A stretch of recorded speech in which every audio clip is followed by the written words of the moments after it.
اللہ تبارک و تعالی نے اکابرین دیوبند کو حضور علیہ السلام کے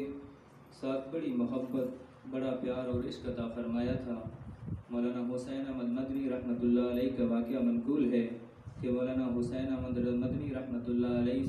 نے دارالعلوم کے چمن کے اندر ایک کیکر کا درخت لگایا۔ پھولوں سے تو ہر کوئی محبت کرتا ہے، پھولوں سے تو ہر کوئی پیار کرتا ہے، پھول تو ہر کسی کو اچھے لگتے ہیں، لیکن مولانا حسین احمد مدنی رحمۃ اللہ علیہ نے دارالعلوم کے چمن کے اندر ایک کیکر کا درخت لگوایا۔ جب کیکر کا درخت لگوایا تو لوگوں نے سوال کیا کہ حضرت آپ درخت لگا رہے ہیں تو ایسا درخت لگائیں جو پھل والا ہو، آم کا درخت لگائیں، سیب کا درخت لگائیں، انار کا درخت لگائیں جس سے آپ کو فائدہ ہو، جو حسن کا باعث بنے۔ اگر پھل والا درخت نہیں لگا سکتے تو آپ ایسا درخت لگائیں جس میں پھول ہوں، جس کی پھولوں کی تازگی دل کو بھائے، جسے دیکھ کے سکون آئے اور چمن کے اندر حسن اور نکھار پیدا ہو۔ کیکر کے درخت کے اندر تو کانٹے ہیں، اس کے اندر تو نہ پھول ہے نہ پھل ہے، اس کے لگانے سے کیا فائدہ؟ تو جب تحقیق کی گئی تو مولانا حسین احمد مدنی رحمۃ اللہ علیہ نے یہ درخت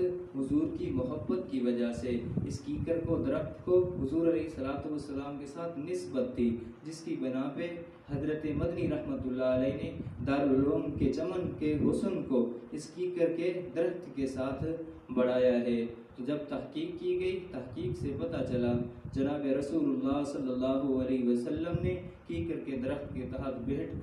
نیچے بیٹھ کر بیعت لی تھی، تو اسی نسبت کی بنا پر مولانا حسین احمد مدنی رحمۃ اللہ علیہ نے کانٹوں والے درخت سے بھی